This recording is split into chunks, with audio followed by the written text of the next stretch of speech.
remember talking to you about this in Yang 10 form. So it's just a reinforcement of what you've already heard, okay?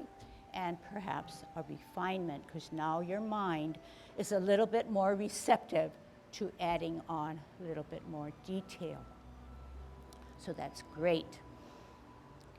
In Yang 16 and Yang 24 and every other Yang except Yang 10 form, the feet positions or alignment take on a new light. We tweak it from the 10 form. We don't just throw the 10 form, T stance, L stance, bow stance, sit back, sit down, out. It is embedded in Tai Chi walk. So you remember me saying that the way Tai Chi is choreographed, you usually end up in the vicinity of where you began. So if I start my 24 and I do 24 movements up and down the sides and to the front, I will probably end right in front of this camera. Maybe a little bit here or maybe a little bit here, but right within this area here. Same with the 16. So something that we're doing, which is Tai Chi walk and feet positions, are helping us to get back home. So when we do Tai Chi walk, visually we are walking from one end of the classroom or the room to the opposite end without a problem, which means that if I start here, I shouldn't end up there, or there, or there, or there, or there, but straight back. Understand? So what is it that is helping us? We can zigzag because we do zigzag. But the second pattern, this is pattern zigzag, this is pattern straightaway. The straightaway is keeping us zigzag. The straightaway is keeping me to go to the opposite end of the room. If we do not do a straightaway, we will end away from our point of return. So can you see that if I don't plant this foot on an L stance on a line or parallel to the line, I'm going to go haywire, okay? So you need to follow what I say because there are people who still don't get it, okay? And in order to do justice to any Tai Chi, and especially the 16 which you're graduated into, you've got to get this down really, really well. It's not the hands that count, it's the feet, okay? So yes, some of you are auditory learners, some of you are visual learners, and some of you are a combination, and some of you are kinesthetic, so you want to be able to implant it in your body, and then that's how you learn. So if we say our hands are the direction in which we're to walk, we are straight up like this. We need to take a zigzag, and then we need to take a straightaway, and then we need to take a zigzag.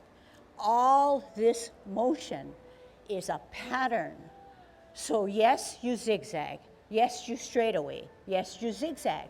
Do you take another zigzag? No, because the pattern is dictated saying zigzag, straightaway, zigzag, straightaway, zigzag, straightaway. Can you say that? Zigzag. Do I hear everybody? All right, perfect. So your mind is taking in that information. Now the best part is that you've got to teach your mind that your body can follow that. That becomes then a little bit more of a challenge.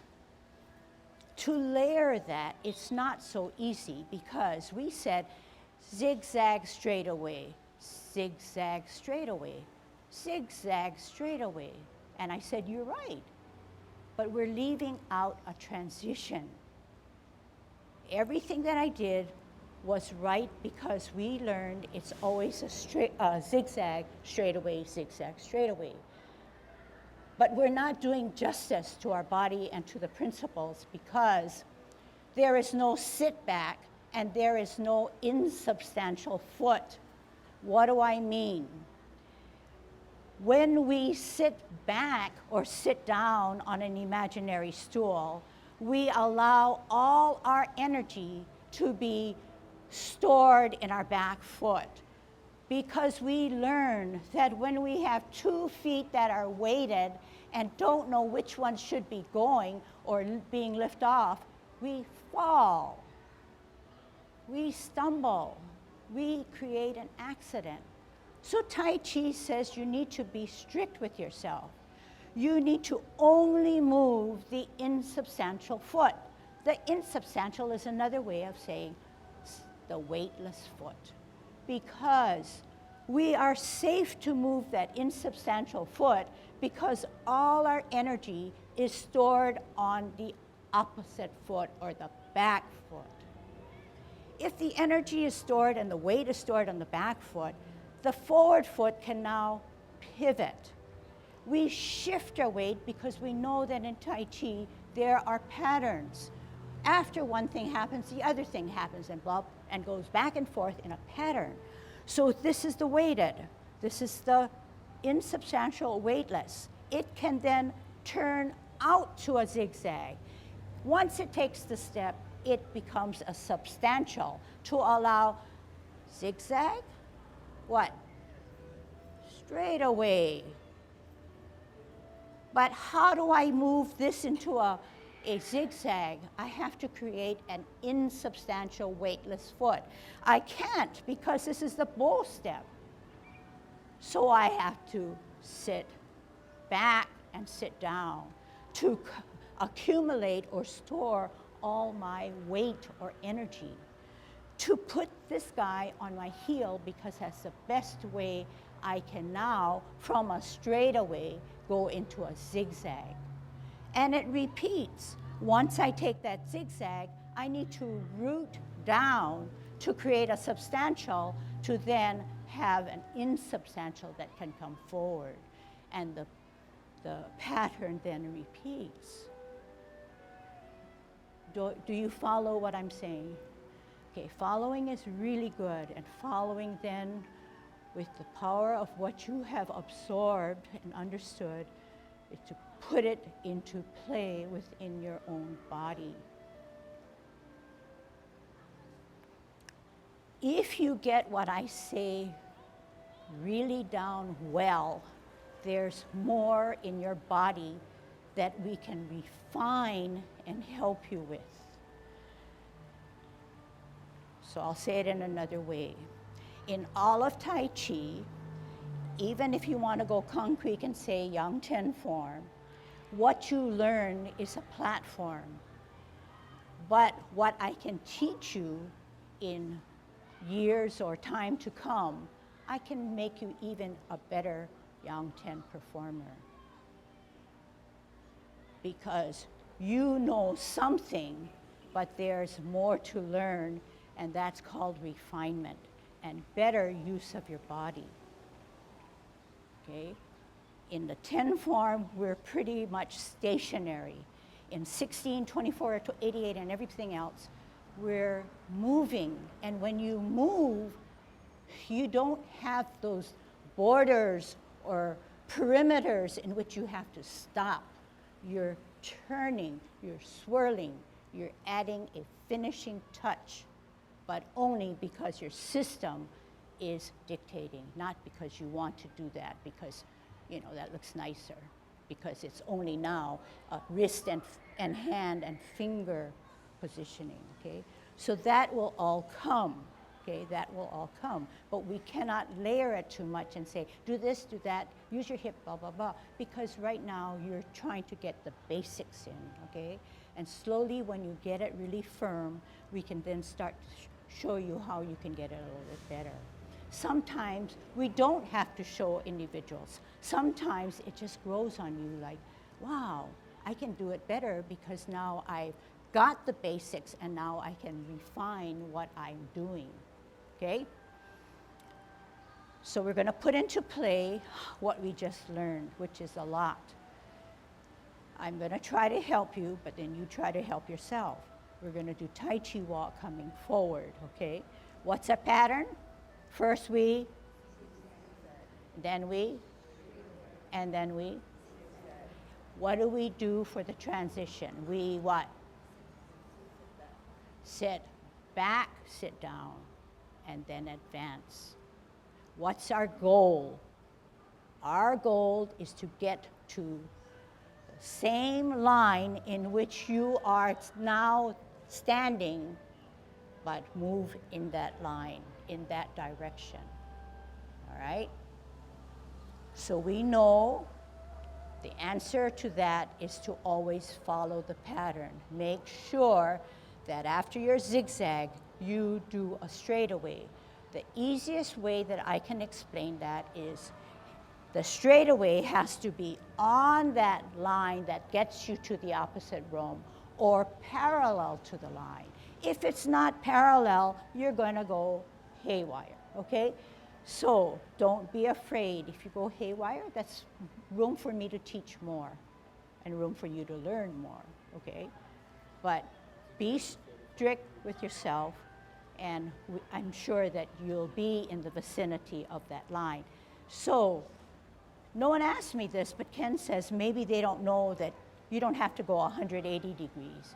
All you need to do is a 45 degree. So if this is a 90 or 180 degree, the pivot out is just a 45 degree, okay? Just remember that the straightaway is your L stance. If you know L stance, that L stance is a straight foot, and it's out and to the side rather than just out here, because you know we have to turn. Just remember that once we take a zigzag, the L stance is on a line or parallel to that advancing line that you want to go back to or get to, okay? All right, let's not worry too much. Let's just kind of figure it out as we go, okay? Hands at your waist. Good Tai Chi posture. Using your right heel, you're going to pivot on a zigzag, zigzag, firm down, substantial foot. Left foot is going to be a straightaway on a line or parallel on your heel, right? You're going to unleash that energy and come down on a bow stance, straightaway. To get to a zigzag, we have to sit back and we have to sit down to alleviate the weight of the advancing foot to come out to a zigzag. Firm down, drill down, substantial. Heel on a straightaway or a line. Turn the hips and waist, flatten down, straightaway, bow stance. Sit back, sit down, store that energy, zigzag. Firm down, substantial, straightaway, heel, turn the hips and waist, bow stance. Sit back, sit down, zigzag, shift your weight, heel on the line or parallel, turn the hips and waist, straightaway, bow stance. Sit back, sit down, zigzag, 45, shift your weight, heel on a line, straight away, turn the hips and waist, bow stance. Sit back, sit down, pivot out on a 45, shift the weight, substantial, heel, insubstantial, turn the hips and waist, straight away, bow stance. Sit back, sit down, zigzag, substantial, heel, straight away, bow. Sit back, sit down, zigzag, substantial, heel, straight away, turn the hips and waist, bow. Sit back, sit down, zigzag, shift weight, heel, straight away, turn hips and waist, bow stance, straight away. Sit back, sit down, zigzag, straight away, turn hips and waist, bow. Sit back, sit down, zigzag, substantial, insubstantial, turn hips and waist straight away. Getting to where you want to be, sit back, sit down. Zigzag, shift weight, heel, turn hips and waist, fold. Okay, stay where you are, stay where you are. Hooray, I'm looking at my class and you are in the same configuration, but forward. Okay, good. Go back to your regular spots. So yes, I had to pour it on, and yes, you got the feeling that I was an old witch, but it worked. I like that. I gotta trick you sometimes. I'm not always nice and soft and easy. But don't worry that whatever I try to teach you, I know that it's not easy. And I know that we have lapses. And so what? You come back and you try to learn it a little bit more. And through that repetition and reinforcement, we will get it down as much as we can and move on. But if you cannot do Tai Chi walk by yourselves, then you need to work a little harder, because I'm going to be teaching you 16 movements, right? And the movements are not only feet. Whatever the lower part of your body does, the upper part of your body has to match it. But we know that if we take our feet apart and we know automatically what it should do, we have to just set up our hands and the magic of Tai Chi is promoted, okay? And I'm not talking words. I need you to reiterate in your mind what I really am serious about. That will help you with Tai Chi, okay? We covered repulsing of the monkey, and there should be questions. But first, we have to make sure that we understand the movement and why it's safe, and then try to apply it. But if we cannot apply it in the way we saw it or understand it, then no matter how much I tell you to refine it, you haven't had a start. So you have to practice it. You have to try it out. You have to test it. You have to know your body. You have to apply the principles. So just in a short way, because I tend to use it a lot because it's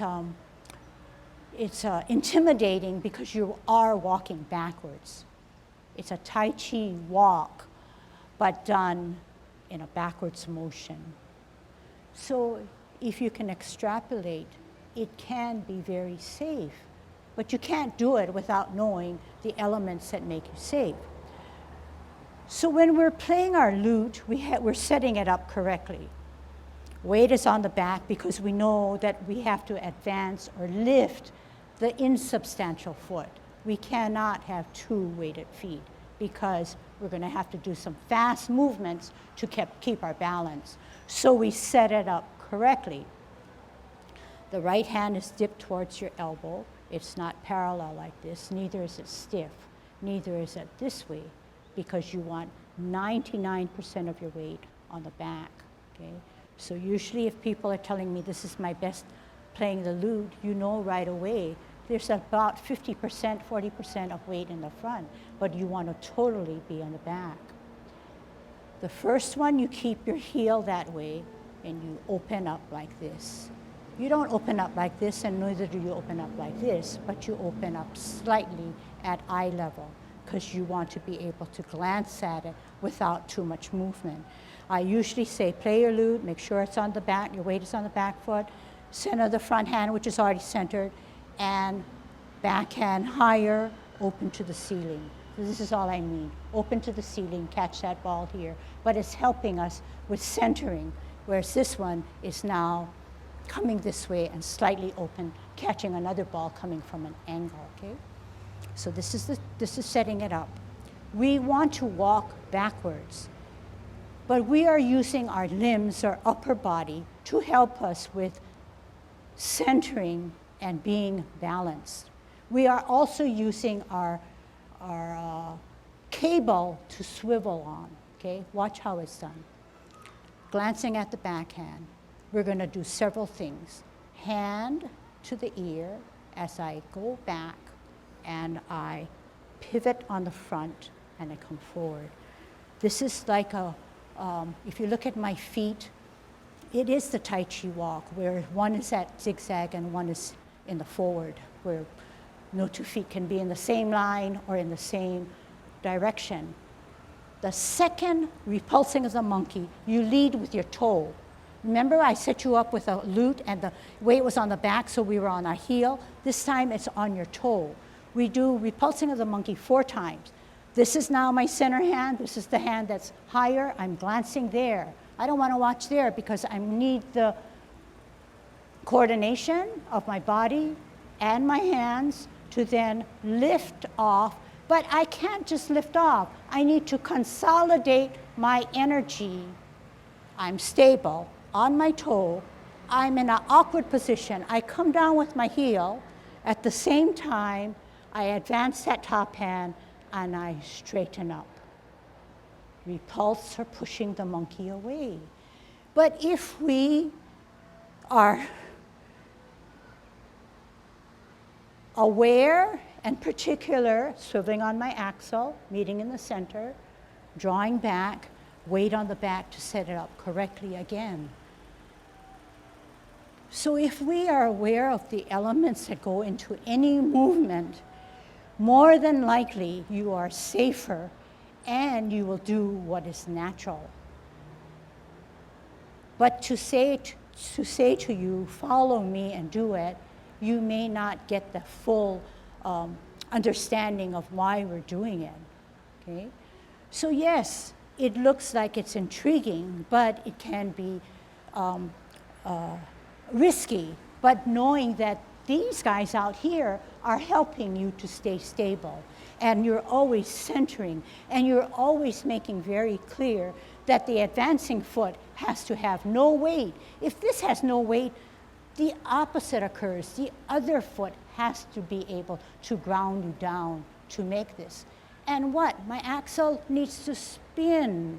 My axle inside needs to help me, and I need to spin, adjust that front foot by pivoting now on the ball of the foot, the front of the foot, and then drawing back. Why do I need to draw back?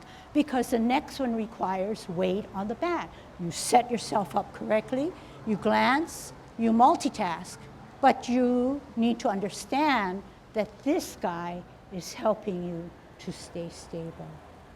And I don't pull back further back, because then I don't know where my center is, and I pull back not high, because once I say high, my shoulder now is throwing my Tai Chi posture out. I want to draw back and get 100% of my weight on my back.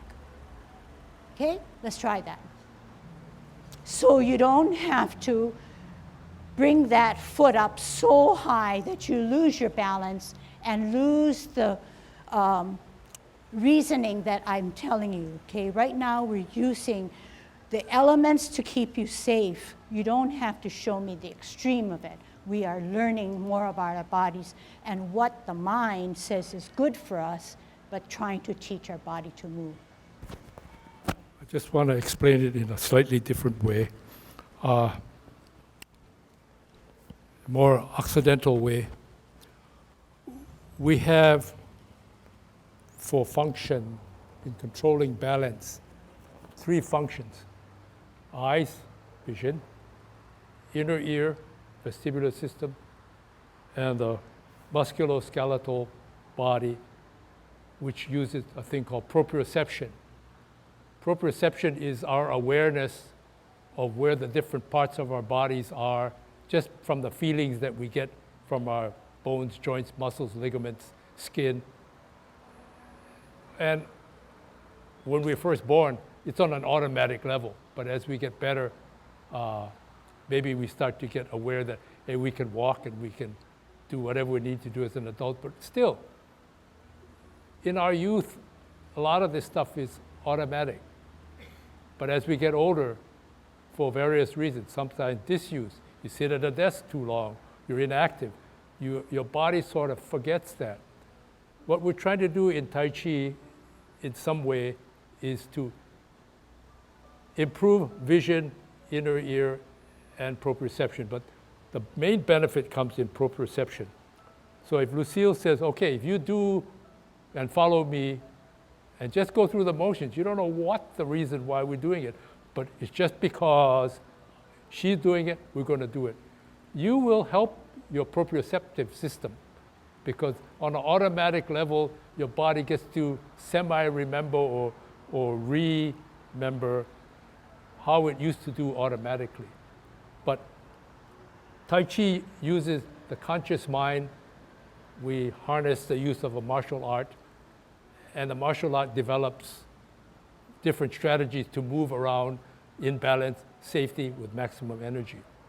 The proprioception, what we're trying to do when we do our movements is direct our bodies to move in a certain way.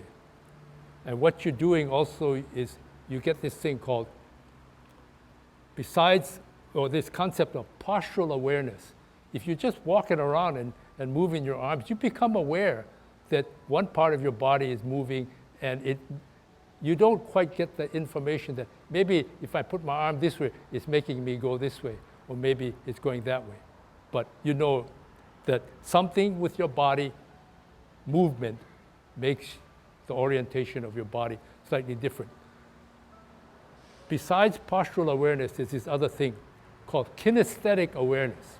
That is, you know consciously that if I move my body in a certain way, I will effect some other compensation movement in the rest of my body to accommodate that.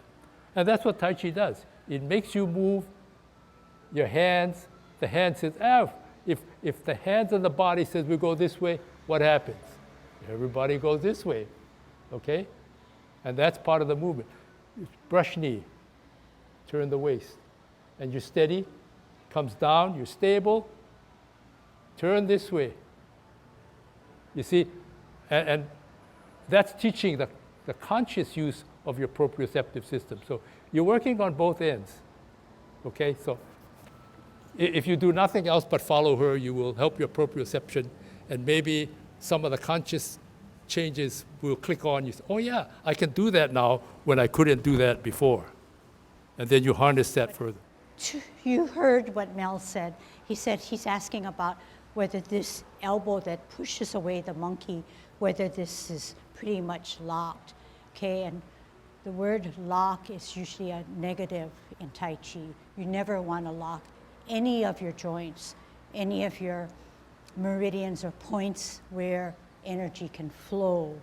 So I don't remember reminding you that whenever we do Tai Chi, the movement and the arms are not tight in, and the best way to remember that is that you have a raw egg under your arm and you don't want to squash it, okay? So there's always that space in there. Another thing along that line is that the arms or elbows are never straight out. In Yang Tai Chi, we're always rounded. We're never out to a straight point like this, but there is some flex in that elbow. So that should answer your question. So you asked specifically whether that hand that repulses is like this, right? This one, yeah? I say NO because that would be against what I have been trying to promote, where the elbow always has some flex in it. When you do your Tai Chi moves, think about the analogy of a whip. I think I talked about that before, okay? The business end of the whip is the tip, but the power comes from, and the energy goes at the speed of sound, okay? Same thing in Tai Chi. You start off relaxed, and the energy is coming. You visualize the energy is coming from here, stabilized, coming up, and it comes down the back, twist, and the last minute is here. The hand starts off very relaxed, at the point of contact, you could show that, I guess, if you wanted to, but that's not the Tai Chi way. You just, So basically, the answer is how I explained it. We're not doing martial arts, and Tai Chi is derived from martial arts, but it is a dance and it is meditation and motion. So we're not looking for that final energy coming straight out. So I think, we're okay with that. So I decided that the best thing is for me not to stick with just the beginning movements or just the middle movements or just the hard movements, but just give you a smattering of everything. And when we go over and we refine those movements, we can dig down deeper. It'll make the class not as boring because you're coming from all different times of your journey. So I want to kind of capitalize on who you are and then give you something more to work on rather than just starting, from scratch and building. But in this way of moving and jumping from different movements, if we are persistent, consistent, and put Tai Chi principles as our forefront and our priority, we will be able to get to everything, okay? All right, we have 10 minutes. Let's go through from the beginning and see if we can get to beyond grasping of the bird's tail and a little bit more, okay? So this time, shall we go the regular way, going to the left? What's that? they can see better with this. Okay, so people on the left get to the right, okay? Just move so that you can see, okay? Your job is to do the best Tai Chi you know how, and beyond that, try to improve and use some of the principles that we are trying to show you, okay? Good Tai Chi posture, dropping the shoulders, thinking good thoughts, tongue on your palate, 50-50. Shift weight to the right, 60, 70, 80, 90, 100 off the ground, 10, 20, 30, 40, 50. Hands rotate, take a deep breath in. So we elevate and drop that water. At shoulder level, we reverse the process, tuck the elbows, flex the knees, push the water down, form a T, hold your ball. Out and to the side, part the wild horse's mane. 1. Use your core. Sit back and sit down on that imaginary stool. Zigzag out, ball for better balance. Out on a straightaway, L stance, bottom hand advances, go up the horse's mane. Sit back, sit down, pivot out, hold your ball, heel out, straight away, bow stance.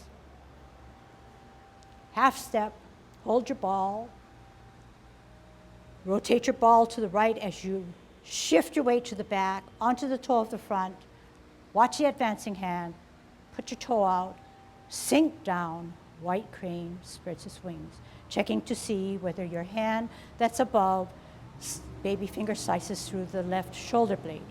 Drop the front foot, tuck the elbow in as if you were to bisect your body down to your danten. Swirl back and look back by turning your hips and waist, setting it up correctly. All together. Heel, hand, ear, turn the hips and waist, brush your knee. Sit back, sit down, 45-degree it, set it up correctly, all together, ear, hand, heel, brush your knee too. Sit back, sit down, 45-degree it, set it up correctly, all together, and smooth the energy, do not lock it up. Final parting of the wild, final brush knee. Half step forward, sit back on the back foot, rock the front foot to toe, set it on its heel as you play your lute. Checking for parameters of playing the lute, right hand dipped into the left elbow, weight on the back. Center the front hand, glance at the back hand that's higher, open to the ceiling. Follow and glance at the back hand. We're going to step backwards, all together. Ear, lift, toe, heel, pivot on the ball of your front foot. As you meet the hands, slide forward, slide back. Lead with the toe, open, glance at the left hand that's higher, all together. Toe, ear, toe, heel, pivot on the ball as you meet. Pull back, draw back. Center, higher, glance, lead with the toe, all together. Ear, toe, swivel on that axle, pivot on the ball, repulse. 3. Center, higher, lead with the toe, lift off the ground, all together. Swivel on that axle, adjust that foot, draw back. Hold your ball on a T stance. Weight on the back, energy stored. We're going to ward off our opponent using our forearm. Step out, bottom head advances, pushes him out. Set that space. Turn the hips and waist, reposition the hands. Grasp the bird still. Sit down. Use your hips and waist to turn back. Contact, turn at the hips and waist. Push the energy from the center. Separate the energy and roll back and sit down. Spiral up, lunge forward. Other side. Twist step. T stance. L stance. Forearm, push them out. Good Tai Chi posture. Turn hips and waist. Reposition hands. Hands go for the ride because you're sitting back, using your hips and waist. Using your hips and waist to contact to push through. Separate and roll back and sit down. Hands hardly move. They only move because they are attached. Going on. Sit back, sit down. Twist step. Cup at 12 o'clock. Out to the 9 o'clock, 2 things happen. Flip the hands. Oh. Now, T step, hook. Across the face, out, L stance, turn the wrist, single whip. Okay, so we need to cover single whip. Let's go on. Sit back, sit down, pivot, cup at 12 o'clock, out to the 3 o'clock. How do I get there? Do I reach there with my hands? The answer is always no. You use your hips and waist. 3 o'clock. Move to the 12 o'clock by not moving your hands, but using your hips and waist. You have a stem and a cup. We want to get out to the 9. How do we do that? Do we just reach there? No, we're at 12. We're keeping our position. We're pivoting on our left heel. Our body follows because we have hips and waists that move. 2 things happen at 9. Flip the hands, close the feet. Use your hips and waists to get to 12. At 3 o'clock, we're going to flip the hands and open the feet. 12 o'clock, stem cup, almost a 50-50 on weight distribution. 9 o'clock, 2 things happen. Flip the hands, simultaneously close the feet. Stem cup at 12. 3 o'clock, 2 things happen. Flip the hands, open the feet. 9 o'clock, 2 things happen. Flip the hands, open the, close the feet. 12 o'clock, stem cup. After 3 rotations, we look in the 3 o'clock position. We hook our hand and we form a T on our feet. The left hand comes across our face, steps out and turn the wrist out again, and you're in a single whip position. Okay? One more or a couple more moves. Half step forward. Sit back on the back foot warrants you to open your hands or palms to the ceiling at the same time. The weight of your left foot is on its toe. It's the insubstantial. So therefore, if you set it up correctly, you can now lift it off and go up the horse's mane. You're going to jab the guy by bringing your right hand crossing of the left hand crossing the right. You're in the center of your body. You're on your toe. You're going to step out with your left heel. Gather the energy. Center the energy, right foot, right hand coming up, and kick out right.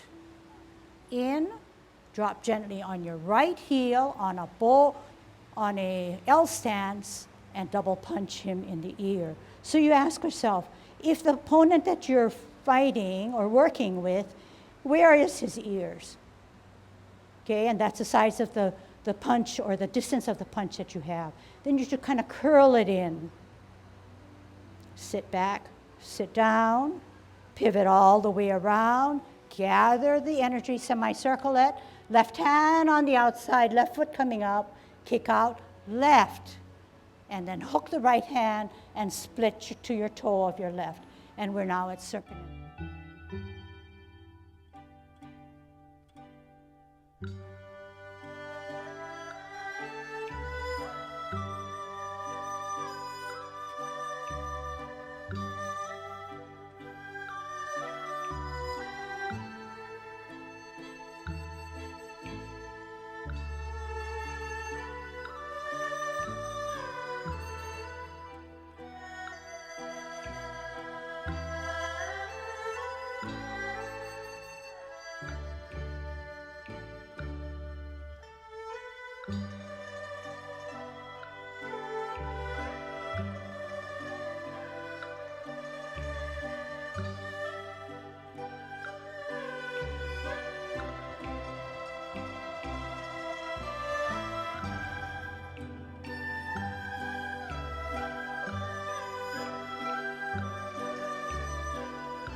you.